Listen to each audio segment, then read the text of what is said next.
9절에서 13절 말씀 봉독합니다. 솔로몬이 마음을 돌려 이스라엘의 하나님 여호와를 떠나므로 여호와께서 그에게 진노하시니라. 여호와께서 일찍이 2번이나 그에게 나타나시고 이 일에 대하여 명령하사 다른 신을 따르지 말라 하셨으나 그가 여호와의 명령을 지키지 않았으므로 여호와께서 솔로몬에게 말씀하시되 내게 이러한 일이 있었고 또 네가 내 언약과 내가 네게 명령한 법도를 지키지 아니하였으니 내가 반드시 이 나라를 네게서 빼앗아 네 신하에게 주리라.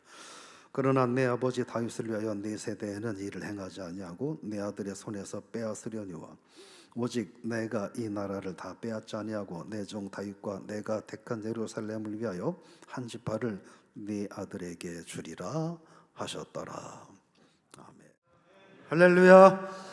하나님 은혜가 여러분의 삶 가운데 함께 하시기를 바랍니다. 앞뒤 옆에 있는 분에게 인사 나누면서 인사를 나누는데 마음이 중요합니다. 행복한 마음으로 삽시다. 인사 한번 나눠보겠습니다. 마음이 중요합니다. 행복한 마음으로 사십시다. 아멘. 마음이 중요합니다. 오늘 말씀의 제목입니다. 여러분 이 사진에 보는 이 선수가 여러분 알고 있는 그 추신수라고 하는 선수예요.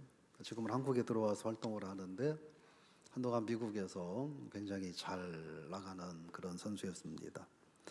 연봉 텍사스에서 선수를 할 때는 연봉 238억 정도, 어마어마한 돈이죠. 실력이 있으니까 그런 또 대가도 받았겠죠. 근데 기자가 물어봤습니다. 어떻게 그렇게 잘 치냐 물어볼 때에 대답하기를 간단하게 대답을 했습니다.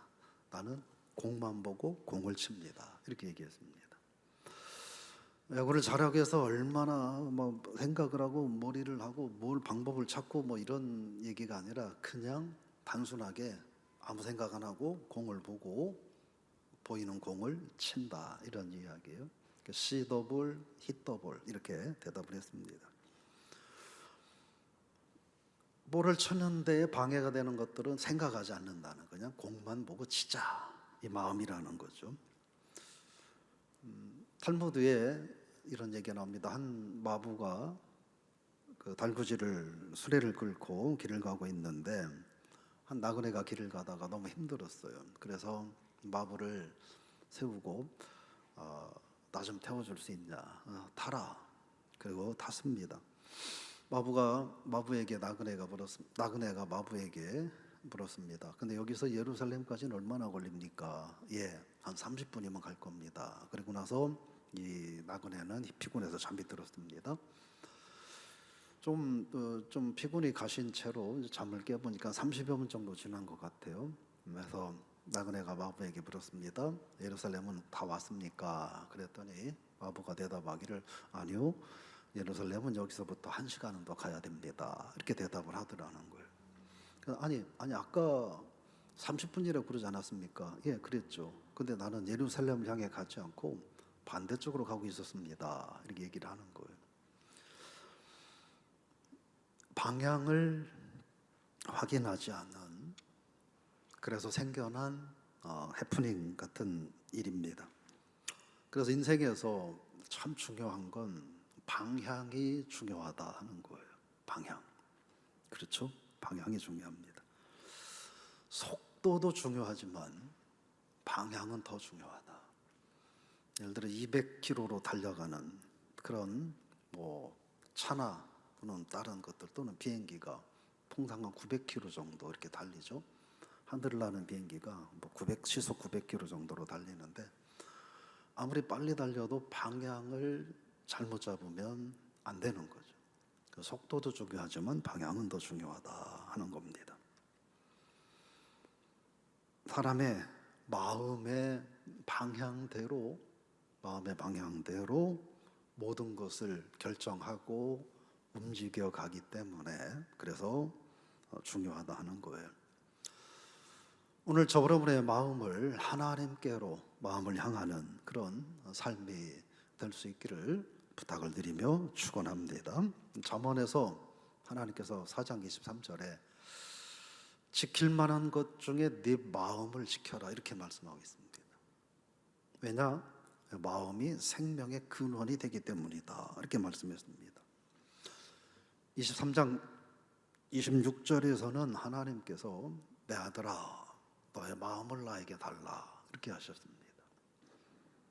신명기 6장 5절 말씀에는 마음을 다하고 뜻을 다하고 힘을 다해 하나님을 사랑하라 말씀하셨습니다. 그래서 오늘 예배드리는 이 시간 저와 여러분들이 하나님께 우리들의 마음을 지금 향하고 있고 드리고 있는가 한번 되돌아보고, 예배드리는 이 시간에도 우리의 마음이 어디를 향하여 있는가 한번 생각해보고, 지금껏 살아온 인생 속에서 우리들의 마음이 어디를 향하고 있나 한번 되돌아볼 수 있기를 바랍니다. 솔로몬은 우리가 알기는 아주 유명한 왕이죠. 근데 단편적으로 많은 일들을 한 왕이지만, 그러나 그 인생을 이렇게 크게 그냥 한 틀로 이렇게 놓고 인생을 나누어서 보면 우리가 신앙생활하면서 교훈 삼아야 될 부분들이 있지 않나. 그리고 사실 어쩌면 저를 포함한 이 세상의 모든 사람들, 특별히 신앙인들도 솔로몬과 똑같은 선택과 결정을 하며 살고 있지는 않나, 그런 생각을 해보면서 솔로몬의 삶을 살펴보면, 첫 번째로 솔로몬은 그 마음이 처음에는 하나님을 향한 마음이 가득했던 것이 솔로몬의 마음이었습니다. 솔로몬의 초심은 하나님께 온전히 집중하는 삶이었다 하는 것이죠. 열왕기상 3장 말씀에 보면, 3장 3절 4절 말씀에 보면 뭐라고 말하냐면, 솔로몬이 여호와를 사랑하고, 그러면서 뒤에 밑에 보면 기브온 산당에서 1000번제를 하나님 앞에 드렸다 이렇게 말합니다. 1000번제는 하나님을 사랑하는 간절한 마음을 가지고 하나님 앞에 드린 겁니다. 뭔가 하나님을 사랑하는데 하나님을 사랑하는 마음을 표현할 길이 없는 거예요. 그래서 1000번제로 솔로몬이 하나님 앞에 마음을 드렸습니다. 그때 하나님께서 감동하셔서 네가 뭘 원하느냐 내가 다 주겠다라고 말씀하시는데, 솔로몬이 대답하기를 이때쯤 되면 찬스잖아요. 돈도 좀 주고 건강 좀 명예 좀 금은 보화 좀 달라고 해야 되는데, 솔로몬은 일절 그런 걸 구하지 않고 하나님 앞에 제가 왕이 됐는데 어떻게 나라를 다스려야 될지 모르겠습니다. 그래서 하나님이 맡기신 나라를 잘 다스릴 수 있는 지혜를 좀 저에게 주십시오. 이렇게 하나님 앞에 구하죠. 하나님이 껌뻑 넘어갑니다. 웬만한 사람 같으면 돈 달라, 금은 보아 달라, 건강 달라 이런 걸 구할 텐데, 왕으로 잘 다스리도록 지혜를 구하니 하나님이 감동받아서 하나님이 크게 베푸십니다. 알았다. 네가 그래서 열왕기상 3장 13절 말씀에 보면 이렇게 말해요. 다 주겠다. 네가 구하지 아니한 부귀와 영광, 웬만한 사람 같으면 그런 걸 구할 텐데 네가 구하지 아니한 부귀와 영광도 내가 너한테 줄 거다. 그래서 너와 같은 왕이 도저히 제 세상에서 없을 만큼 너를 축복하겠다. 하나님이 말씀을 하셨습니다. 하나님이 감동받으신 거예요. 뭐 때문에요? 하나님을 향한 솔로몬의 마음, 하나님께 집중되는 그 마음 때문에 하나님이 감동받으셨습니다. 열왕기상 10장 23절 말씀에 보면 말하기를, 솔로몬 왕의 재산, 지혜, 그것이 세상의 어떤 왕보다도 크다. 즉 하나님이 얘기하셨던 네가 구하지 아니한 부귀와 영화 모든 것을 너에게 주겠다 하셨던 하나님의 약속이 이루어졌다 하는 것이죠. 그래서 솔로몬의 왕이 돼서 이 초기의 마음은 하나님께 온전히 그 마음을 모아서 하나님만 바라보는 마음이었던 거예요. 그냥 그 단어를 저는 쉽게 표현해서 그 하나님께 온전히 집중한 결과 주어진 것은 축복이다 이렇게 말할 수 있습니다. 근데 사람의 마음은 변하는 거죠. 두 번째는 솔로몬이 마음이 변해요. 그래서 하나님께 집중됐던 솔로몬의 마음이 하나님께서 슬금슬금 멀어지면서 우상에게 그리고 세상을 향하여 솔로몬의 마음이 바뀌어갑니다. 열왕기상 11장 오늘 1절 말씀에 보면 말하기를 솔로몬이 바로의 딸 말고 많은 이방 여인들을 사랑했다, 이렇게 말을 하고 있습니다. 뭐 왕이니까 그럴 수 있지, 이렇게 할 이야기가 아닌 거예요. 이것은 처음에 오직 하나님만 섬기며 하나님만 예배하던, 하나님만 의지하던 솔로몬이 많은 이방 여인들을 사랑했다라고 하는 말의 의미는 그가 하나님을 사랑하지 않고 하나님께 마음을 집중하지 않고 세상과 우상에게 마음을 움직였다, 그런 의미가 되기 때문에 그렇습니다. 이방 여인을 사랑하는 것은 문제가 있는 겁니다. 하나님 말씀에 의하면 신명기 7장 3절 4절 말씀에 보면 3절에 보니까 같이 읽어볼까요? 또 그들과 혼인하지도 말지니 내 딸을 그들의 아들에게 주지 말 것이요 그들의 딸도 내 며느리로 삼지 말라. 뭐라고 말해요? 혼인하지 말라는 거예요.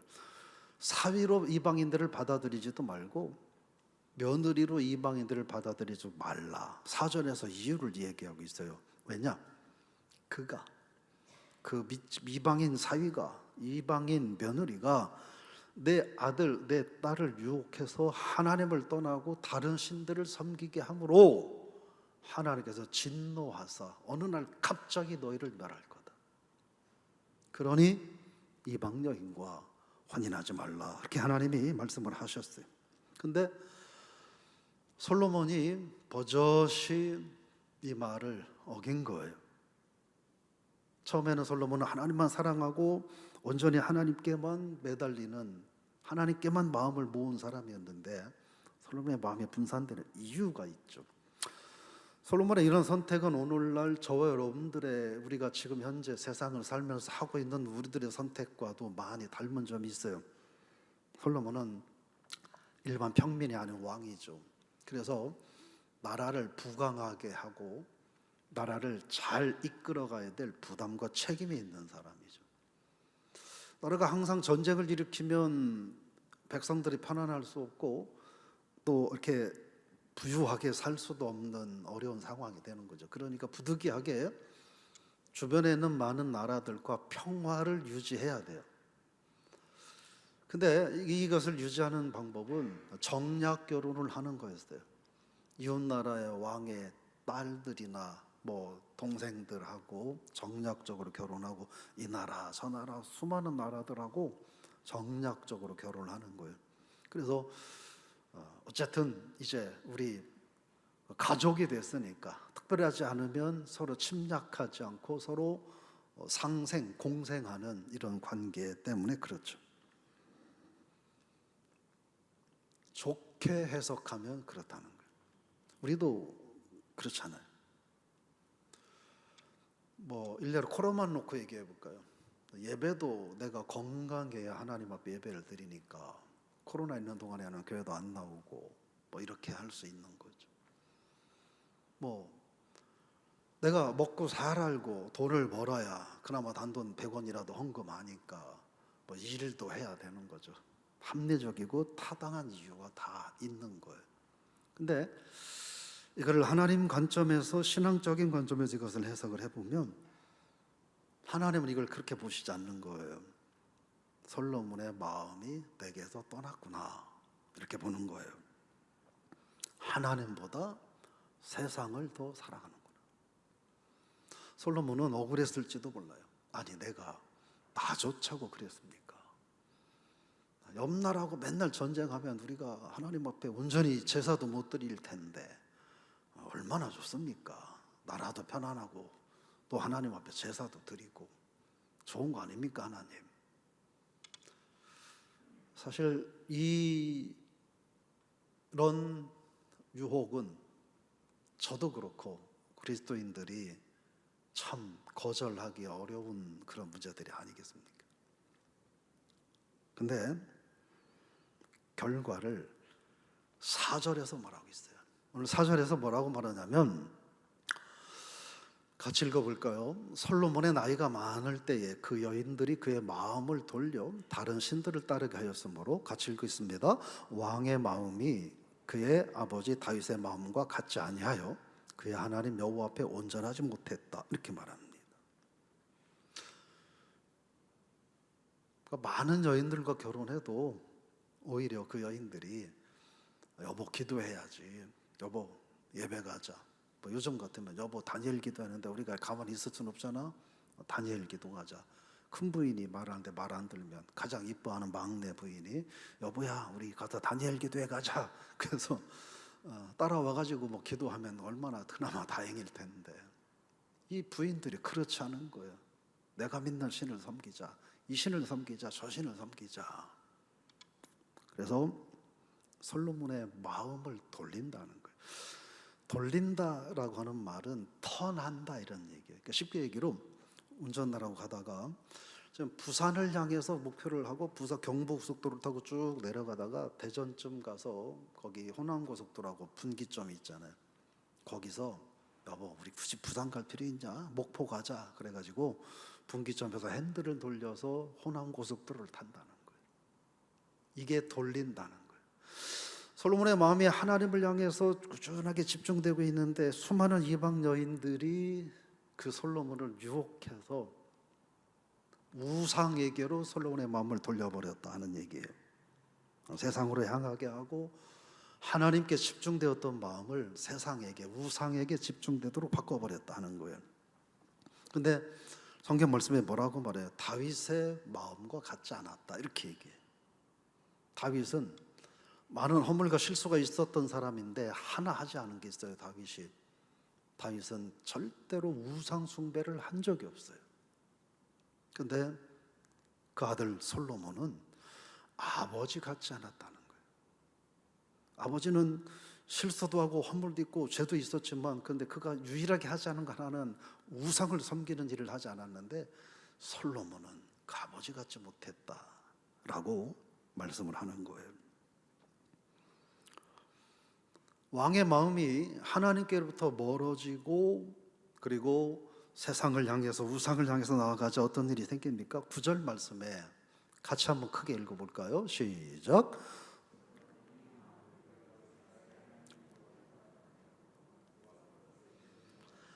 뭐라고요? 솔로몬의 마음을 돌려서 하나님을 떠났다는 거예요. 마음이 떠나면 떠나는 거예요. 그러니까 어떻게 하나님이 진노했다 이렇게 말합니다. 처음에 하나님께 마음이 집중됐을 때는 하나님의 솔로몬을 이쁘고 꿈뻑 넘어가서 감동받아서 네가 구하지 않은 것도 다 줄게 하고 하셨는데 중간에 마음이 변해버린 거예요. 그래서 11절에서 하나님이 말씀하십니다. 읽어볼까요? 여호와께서 솔로몬에게 말씀하시되 내게 이러한 일이 있었고 또 네가 내 언약과 내가 네게 명령한 법도를 지키지 아니하였으니 내가 반드시 나라를 네게서 빼앗아 내 신하에게 주리라. 처음에 하나님께 마음을 집중할 때는 하나님의 감동을 받았는데 솔로몬이 이방 여인들과 우상과 세상을 향하여 하나님을 등지고 마음을 빼앗기자 하나님이 진노하셨습니다.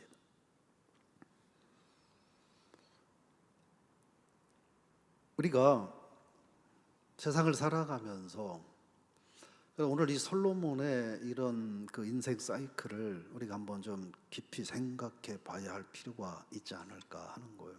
왜냐하면 저도 그렇고 여러분들도 그렇고 이 땅에 많은 그리스도인들이 사실은 솔로몬과 같은 선택을 지금도 하며 살고 있기 때문에 그렇습니다. 그래도 우리는 당당해요. 앞에 얘기한 것처럼 하나님, 내가 건강해야 그래도 교회는 나가지 않겠습니까? 내가 돈은 벌어야 그래도 선교도 하고 11조도 내지 않겠습니까?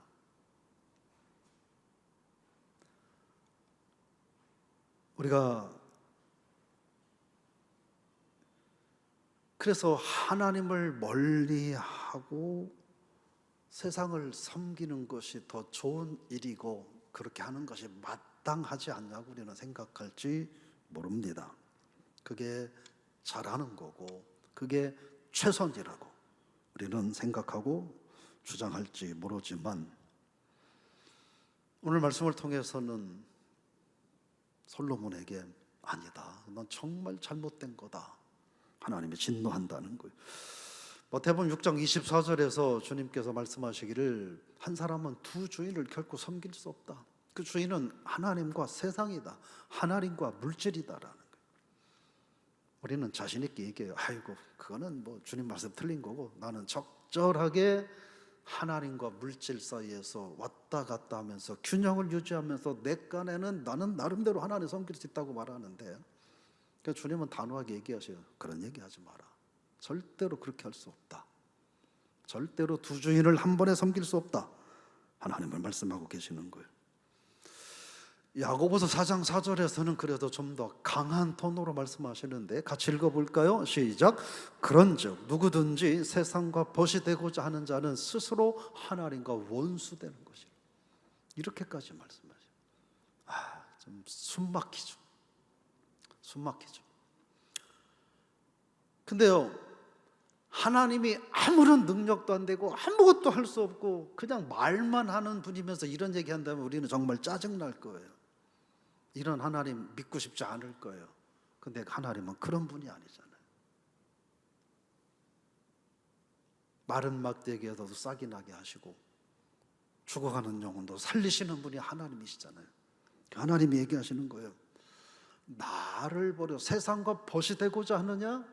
그 얘기는 간단한 거다. 너는 나하고 원수가 되겠다는 거다. 이렇게 말씀하시는 거예요. 여러분, 우리가 이렇게 길을 걸어갈 때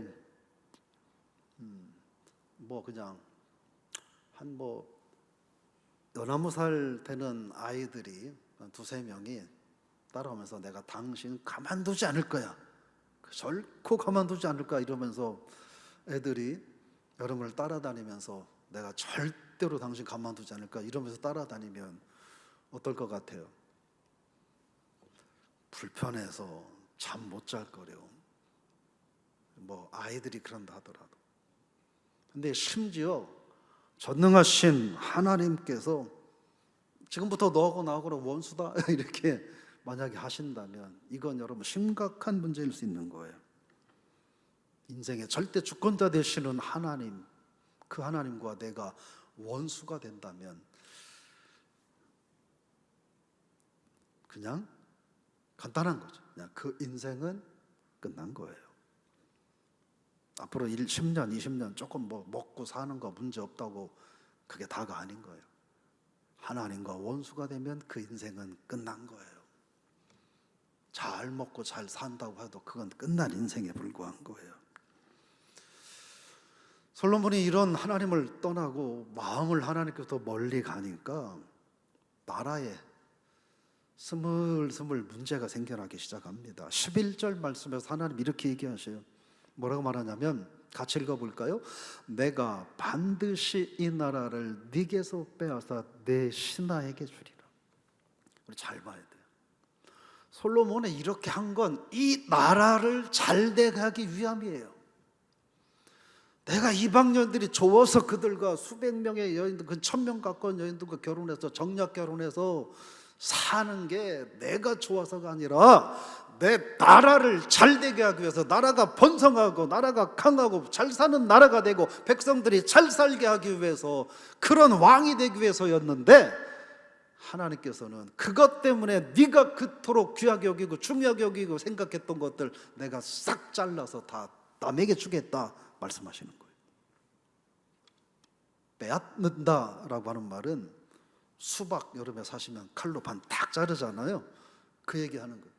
내가 나라를 내게서 빼앗겠다라고 하는 건 네가 그토록 애지중지하는, 그래서 나를 버릴 만큼 중요하게 여기는 네 나라를 칼로 두둥강을 내버리겠다 이런 얘기를 하는 거예요. 잘라버리겠다는 거예요. 근데 너 참 미운데 그 나라를 잘라버릴 건데, 근데 내가 네 아버지 다윗에게 한 약속이 있어. 바로 얼마 전에 네 아버지한테 약속하고 지금 너 믿게 한다고 내가 네 세대에서 그렇게는 나 참아 못하겠다. 너 다음 세대에 네 나라를 내가 똥강 잘라버려서 네 신하에게 줘버리겠다라고 하나님이 말씀하시는 거예요.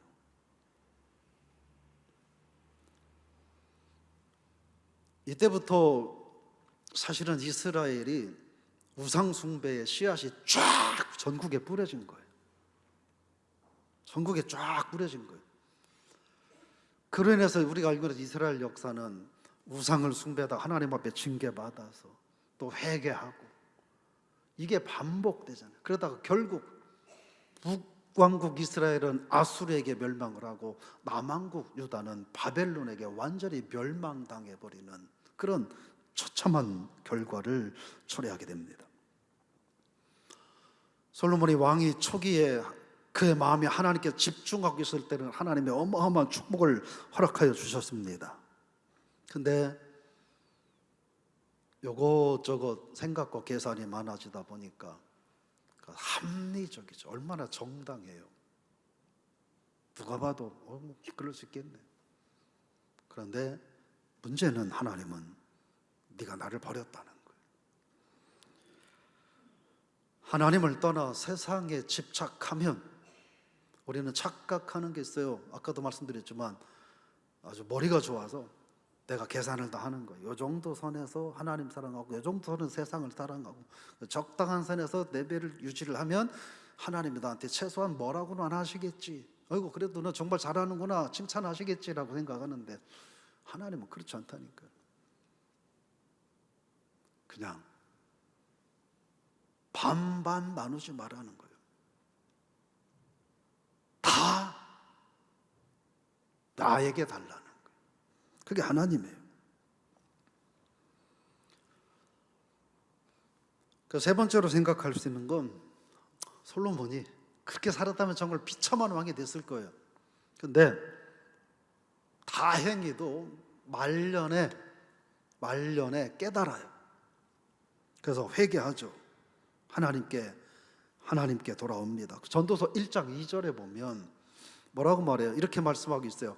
전도자가 이르되 읽어볼까요? 헛되고 헛되며 헛되고 헛되니 모든 것이 헛되도다. 이 짧은 절에서 5번 얘기. 제가 전도서 큐티 때 말씀을 드렸던 것처럼 이 말을 솔로몬이 한 얘기예요. 잠언서에서는 솔로몬의 잠언이라고 당당하게 이름을 밝히는데 이 전도서는 인생 말년이에요. 하나님 앞에 하나님께 향했던 마음을 다 이방 여인들에게 빼앗겨버리고 우상에게 빼앗겨버리고 그렇게 살다가 이제 죽기 직전에 철들고 정신 차려보니까 내가 살았던 지난날의 인생들이 너무나 부끄럽고 창피한 거예요. 그러니까 당당하게 내가 솔로몬이다 라고 말하지 못하고 전도자가 말하되 라고 말하는 거예요. 헛되다는 거예요. 내가 합리적이고 누구든지 다 수긍할 수 있는 타당한 논리와 나만의 이론을 가지고 하나님을 등지고 세상 것들을 적당히 겸하면서 살아봤는데 그렇게 살아보니까 그때는 그게 괜찮은 줄 알고 살았는데 이제 하나님 나라 갈 시간이 다가왔고 죽어야 될 날의 시간이 다가오니까 되돌아보니까 헛되더라는 거예요. 그 모든 것들이 헛되다는 말은요 입김이라는 얘기예요. 날이 추워지면 밖에 나가서 하면 입김 나오잖아요. 잠깐 허옇게 보이고 사라지잖아요. 헛되다는 말은 입김이라는 얘기야. 허 있는 것 같다 순간적으로 사라져버린 의미 없다는 거예요. 솔로몬이 말할 수 없는 후회가 있었던 거죠. 신앙인의 한 사람으로서 그래도 노년에라도 그게 잘못됐다는 것을 헛되다는 것을 깨달았던 것이 그나마 다행이 아닌가 생각을 해요. 근데 그게 얼마나 솔로몬을 무겁게 했는지 12장의 전도서 12장에서는 이렇게 말해요. 같이 읽어볼까요? 시작. 너는 청년의 때에 너의 창조주를 기억하라. 곧 곤고한 날이 이르기 전에 나는 아무 낙이 없다고 할 해들이 가깝기 전에 해와 빛과 달과 별들이 어둡기 전에 빛 위에 구름이 다시 일어나기 전에 그리하라. 12장 8절 말씀에 보면 읽어볼까요? 흙은 여전히 땅으로 돌아가고 영은 그것을 주신 하나님께로 돌아가기 전에 기억하라. 이건 그런 말을 써도 그래도 나는 다행히 죽기 전에 정신 차렸다 이런 얘기일 수 있죠. 그런 얘기를 하면서 헛되다 얘기하는, 내가 처음에 하나님께로 집중하며 마음을 집중하며 살았었는데 살다 보니까 이것도 필요하고 저것도 필요해서 적당히 하나님께 마음을 빼고 세상 것들의 마음을 분산해서 살아보고 그게 최선의 방법이고 이게 인생 사는 지혜라고 생각하고 그래서 살아왔는데, 그때는 그게 옳은 줄 알았는데 이제 하나님 나라 갈 시간이 돼보니 그거 다 입김과 같은 헛된 일들에 불과하더라 라고 말을 하는 거예요. 그러면서 얘기하는 거예요. 가능하면 젊은 날에 하나님을 기억해라.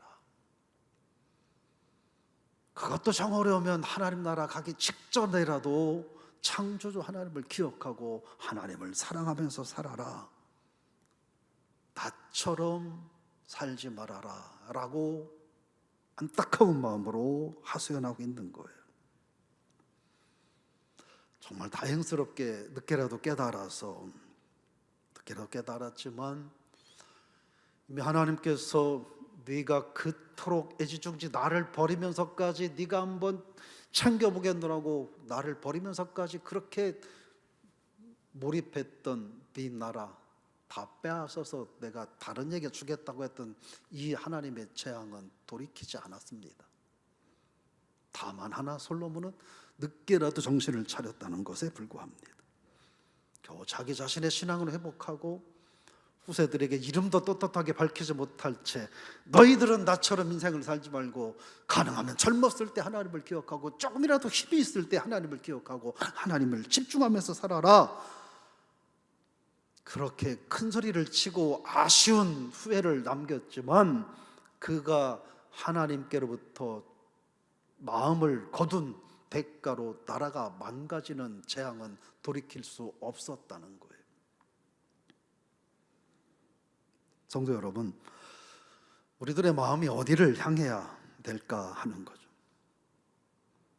저분들의 마음이 하나님께로 향하고 있는지, 여전히 지금도 솔로몬처럼 나는 똑똑해서 적당히 밸런스를 유지하며 언제든지 내가 맘만 먹으면 나는 하나님 사랑을 있다고 착각하며 살고 있지는 않는지 우리가 한번 우리들의 마음을 되돌아볼 필요가 있습니다. 마음의 방향대로 발걸음은 가게 돼 있고 마음의 방향대로 우리들의 인생은 가게 돼 있는 거예요. 처음 마음은 하나님의 마음, 두 번째 마음은 내 마음, 세 번째 마음은 사탄의 주는 마음입니다. 요한 1서 2장 15절 17절에서 하나님 이렇게 말씀하셔요. 읽어볼까요? 이 세상이나 세상에 있는 것들을 사랑하지 말라. 누구든지 세상을 사랑하면 아버지의 사랑이 그 안에 있지 아니하니 이는 세상에 있는 모든 것이 육신의 정욕과 안목의 정욕과 이생의 자랑이니 다 아버지께로부터 온 것이 아니요 세상으로부터 온 것이라. 이 세상도 그 정욕도 지나가되 오직 하나님의 뜻을 행하는 자는 영원히 거하느니라 말씀하셨습니다. 여러분, 그래서 마음이 중요하다는 거예요. 오늘 여러분들이 교회 나오시면서 코로나 위드 코로나 하지만 확진자가 22,000명 이상 계속 나오고 있고 또 중증 환자가 늘어나고 있지만 그래도 나는 마스크를 끼고 하나님께 나와서 예배를 드려야 되겠다라고 마음을 가지셨기 때문에 여러분들이 교회에 나오신 걸로 알아요. 여전히 물론 뭐 피치 못하게 그러지 못하는 분도 있겠지만 나는 아직 예배 드리는 것보다 내 건강이 더 중요해서 나는 예배 드리는 것보단 내 건강이 우선이야 라고 마음을 먹게 되면 하나님 앞에 나오지 않게 되는 거죠. 그래서 마음이 중요합니다. 정말 지혜롭고 현명한 인생은 하나님께 마음을 모으는 거예요. 오늘 저 여러분들이 하나님께 마음을 모을 수 있기를 축원합니다. 시편 123편 2절에서 이렇게 말해요. 읽어볼까요? 상전의 손을 바라보는 종들의 눈같이 여주인의 손을 바라보는 여종의 눈같이 우리의 눈이 여호와 우리 하나님을 바라보며 우리에게 은혜 베풀어 주시기를 기다리나이다. 얘기는 결국 무슨 얘기냐면, 내가 오직 하나님께만 내 마음을 다 드려서 하나님께서 이 마음 받아주시길 원합니다, 이런 얘기인 거예요. 마음의 방향이 중요합니다. 민수기 4장 24절에서 하나님 이렇게 말씀하셔요. 내 종 갈렙은 마음이 그들과 다르다. 그들은 누구냐? 나를 온전히 따르지 않는 사람들이다. 갈렙은 나를 온전히 따르는 마음을 가졌다는 거예요. 그래서 내가 갈렙만큼은 축복의 땅으로 인도하겠다라는 거예요. 하나님 앞에 너는 마음이 다르구나 라고 인정만 받으면 되는 거예요. 돈 많지 않아도 돼요. 인류대학 가지 않아도 돼요. 그렇죠? 건강, 뭐 펄펄 뛰어다닐 만한 그런 건강이 없어도 괜찮아요. 하나님의 마음에 들기만 하면 되는 거예요. 그래서 몸이 연약해도 여러분 하나님의 마음에 드는 신앙인이 되시기를 축원합니다. 돈이 많지 않아도, 저는 진짜 많이 봤어요. 가능한 한 그런 거 보고 싶지 않아서 안 하는데, 아파트 수천 세대 짓고 뭐 이런 사람도 하나님이 딱 결정하니까 그냥 한순간에 싹 다 거두어 가시더라고요. 저는 진짜 주변에서 진짜 봤어요. 하나님의 마음 먹으면 그냥 거두어 가시는데요, 뭐 오래도 안 걸려요. 그냥 거두어 가시더라고요.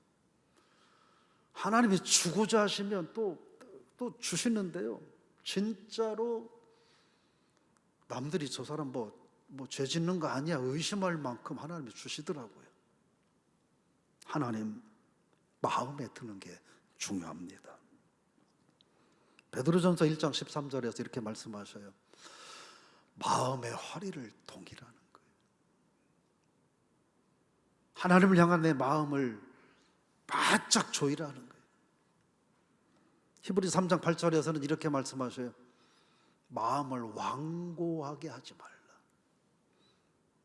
우리는 이 코로나 시대가 우리를 그렇게 만들어가는 것 같아요.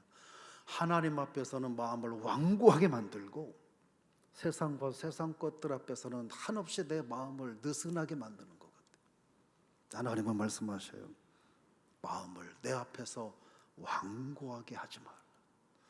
마음을 완고하게 하는 건 하나님의 말씀을 거역하는 거다 하는 거예요. 그래서 히브리서 13장 9절에서 이렇게 말해요. 그러면 마음은 어떻게 하는 거냐? 마음은 하나님의 의제로 든든하게 하는 것이 아름다운 거다 하는 거예요. 사랑하는 성도 여러분, 저 어른의 마음을 하나님께로 모을 수 있기를 다시 한번 부탁을 드리며 축원합니다. 아무리 거센 풍랑이 일고 아무리 파도가 높고 아무리 거친 바람이 불어친다 하더라도 우리가 마음을 하나님께로 모으면 하나님이 인도해 주시는 거예요. 아무리 큰 배 가지고 있고 아무리 크고 대단한 것 갖고 있어도 마음이 하나님께로부터 멀어지면 안 되는 거예요. 그걸 우리에게 하나님은 솔로몬의 경우를 들어서 우리에게 교훈을 주시는 거예요. 봤지? 솔로몬 세상 어느 왕도 그를 넘볼 수 없는 영화로운 왕이었고 그 나라가 부강했는데 솔로몬의 마음이 나를 떠나면 내가 그 나라를 수박자루에서 반으로 땅 잘라가지고 다른 사람한테 줘버린다. 그 하나님이에요. 아까 말씀드렸던 잠언 23장 26절에서 하나님 이렇게 말씀하시는 거예요. 같이 읽어볼까요? 시작. 내 아들아 내 마음을 내게 주며 내 눈으로 내 길을 즐거워할지어다. 하나님은 내 마음을 좀 나에게 달라 하시는 거예요. 여러분, 오늘 저 어른이 우리의 마음을 하나님 앞에 드릴 수 있는, 이미 우리가 우리의 마음을 하나님 앞에 드리고 있는데 온전히 드릴 수 있는 여러분이 되기를 주의 이름으로 축원합니다. 사랑하는 가족들을 향해서도 이미 그렇게 하고 있겠지만 사랑하는 가족들에게 우리들의 마음을 온전히 줄 수 있어야 되겠죠. 사랑하는 교회 성도들에게도 이제 우리들이 그동안은 정신없어서 다 챙기는 것밖에 하지 못했다면 이제 우리 주변에 있는 성도들에게도 우리들이 마음을 한번 돌려보는 것은 어떨까? 무엇보다 이런저런 핑계 대지 말고 하나님을 온전히 예배하는데 우리들의 마음을 온전히 드릴 수 있으면 어떨까? 그래서 네 마음을 내게 달라. 다윗의 솔로몬의 마음을 보시고 그를 축복하셨던 것처럼 저와 여러분들이 우리들의 마음을 하나님 앞에 모아드려서 별거 안 되는 걸 수 있지만 그러나 하나님이 그것 보고 솔로몬을 축복하셨던 것처럼, 그래서 저와 여러분의 앞으로의 삶은 솔로몬의 초심, 변심, 회개, 여기에서 변심은 쏙 빼버리고 초심이 끝까지 지속돼서, 그래서 모든 이들에게 솔로몬처럼 후회가 남아서 너희들 나처럼 살지 말고 하나님을 잘 믿어라 라고 말하는 것이 아니라 내가 이렇게 하나님을 끝까지 믿었던 것처럼 여러분들도 하나님을 잘 믿고 끝까지 축복받으며 사십시오라고 말할 수 있는 그런 복된 성도님들 다 되시기를 주 이름으로 부탁을 드리며 축원합니다. 내 아들아, 네 마음을 내게 달라. 지킬 만한 것보다 내 마음을 지켜라. 생명의 근원이 거기에 있다. 하나님 말씀하셨습니다. 그럼에도 어쩌면 솔로몬처럼 합리적이고 현실적인 이유와 근거를 하나님 앞에 들어가면서 하나님께 마음을 드릴 수 없는 타당한 이유를 자랑스럽게 합리화하며 살고 있는 저희들의 모습을 하나님 앞에 고백합니다. 하나님은 그러지 말고 내 마음을 내게 주어라. 그러면 내가 책임져 줄게. 오늘 우리의 마음이 하나님께만 온전히 집중되게 하여 주옵소서. 세상은 여전히 우리가 하나님 앞에 집중할 수 없도록 우리의 마음을 이리저리 흩어놓아야만 그게 세상을 잘 사는 것처럼 우리가 착각하게 만드는데, 하나님 오늘 말씀을 통하여 우리들의 마음을 하나님께로 모아드릴 수 있는 정말 행복한 시간들 되게 하여 주옵소서. 우리 영원한 생명 되시는 예수 그리스도의 그 크신 은혜와 우리를 사랑하시되 독생자를 대신 십자가에 내어 달기까지 사랑하신 하나님의 끝없는 사랑과 우리 안에 거하시며 지금도 말할 수 없는 탄식으로 친히 간구하시는 성령의 위로, 인도, 교통, 축복하심이 내 마음 온전히 하나님만 향하여 나아가기를 원합니다. 앞으로 남은 인생 그렇게 살기를 원합니다. 우리 교회가, 가정이 그리 되기를 원합니다. 기도 들어가는 성도들과 가정에서 예배드리는 성도들, 그리고 교회 위에 영원히 함께 하시기를 간절히 축원하옵나이다. 아멘.